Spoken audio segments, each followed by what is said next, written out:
All right, everyone. So, first of all, who watched the Monday night game between Chicago and Minnesota?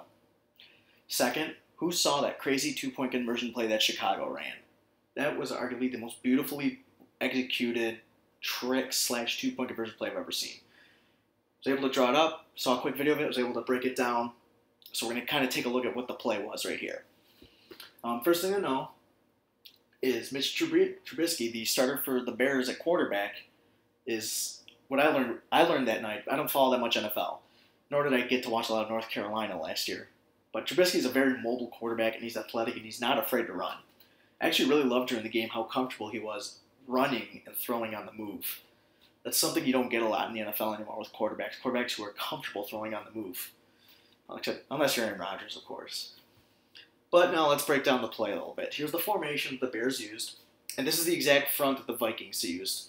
So it was a six-man front. Again, it's a goal line type. It's a goal line type defense. So you're gonna have up to six guys on the line. So you got these guys right here, one middle linebacker, an outside linebacker, kind of hovering over the extra tight end.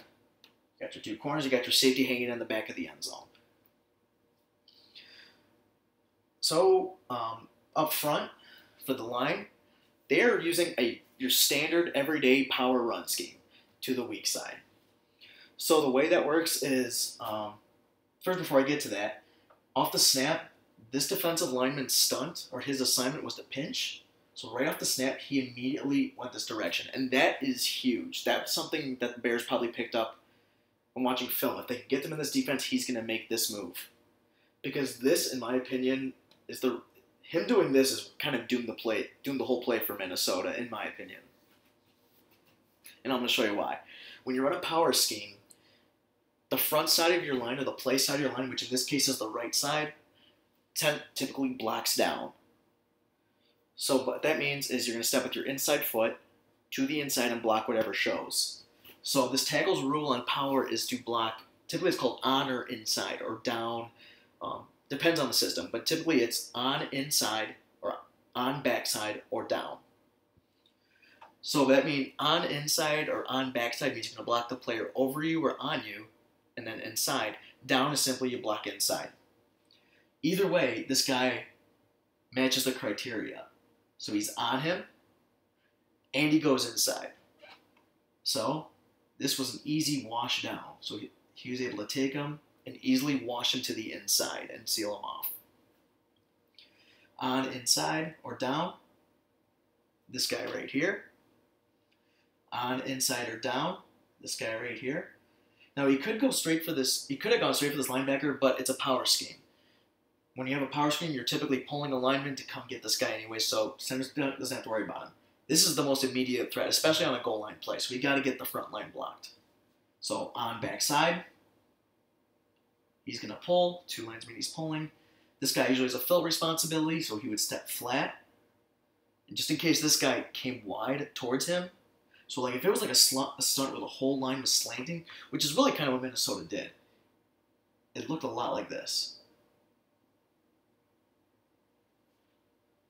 So again, which is reasonable. Two extra blockers this side, typical to slant your defense that way. But the center was still able to block him. So then what he ended up doing was turning back, taking this guy as he changed direction, and this guy did the same thing. He stepped down, and then ended up blocking this guy as he came back in that direction. Alright? So, this is the big block right here. This is the block that sealed the rest of it in. On power, your backside guard's going to pull around for the play side linebacker. Play side linebacker means first linebacker to the play side, typically, or whichever linebacker depth is over here. There really isn't one except this guy in the middle, but when he reads the play, he comes over.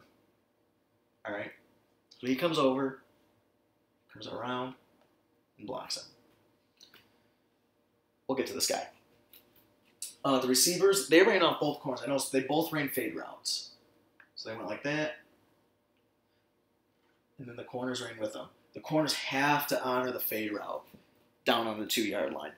I honestly wouldn't be surprised if Trubisky was even told, too, when that play was called, if something looks really good over here, like a cornerback's not aligned right, or they get a good matchup, I'm willing to bet he had the option to just take that ball and just toss it up too. That's just a bet. Who knows? That's not what ended up happening anyways. So the way this play kind of unfolds, the play's attacking this way, so they don't worry about this guy. He's not going to make the play. He ends up kind of running, I think, this way or something like that. I don't even remember what he did. He was so irrelevant. So quarterback gets the snap, hands off to the back. All right, and this is what helps sets up the play too, by handing off and setting it this way, and it's making these guys all think it's coming this way, because I know he's set this way.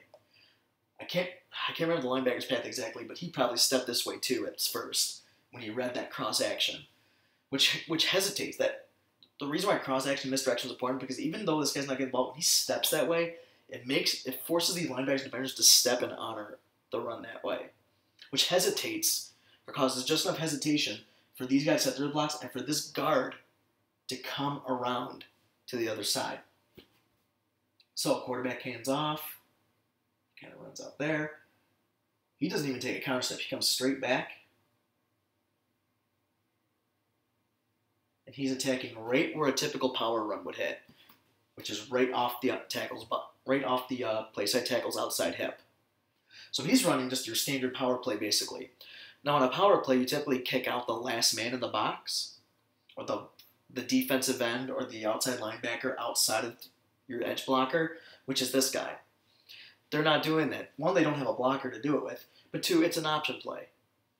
A very creative option play. So quarterback hands off to the back,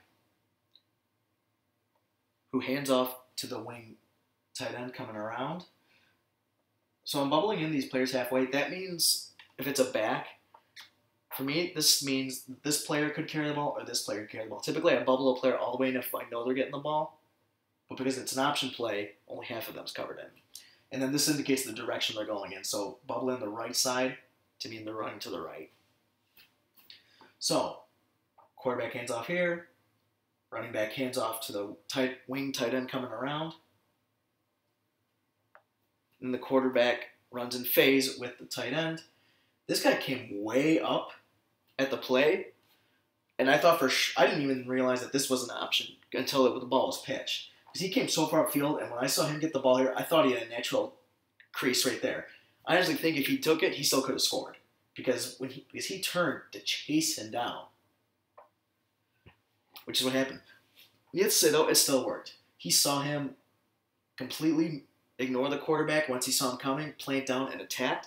Like any option play, if this guy's going to turn his shoulder, if the read player on an option play is going to turn your shoulders to you, if you're the one making the read, that means you're probably going to end up having to pitch it. So he turns your shoulders back towards him and attacks. Tight end pitches to Trubisky, not very good with names. And he walks into the end zone. Again, he's too far out of the way. He's not going to make a difference. He was suckered way too hard by all this action going on over here. Corner's out of the picture. They're not going to be able to do anything about it. So that was that masterpiece 2-point conversion that the Chicago Bears ran. There was no NFL team I hate more than the Chicago Bears. But holy cow, this was one of the most brilliantly designed and well-executed plays I have ever seen. Hope you enjoyed this video. Have a good day.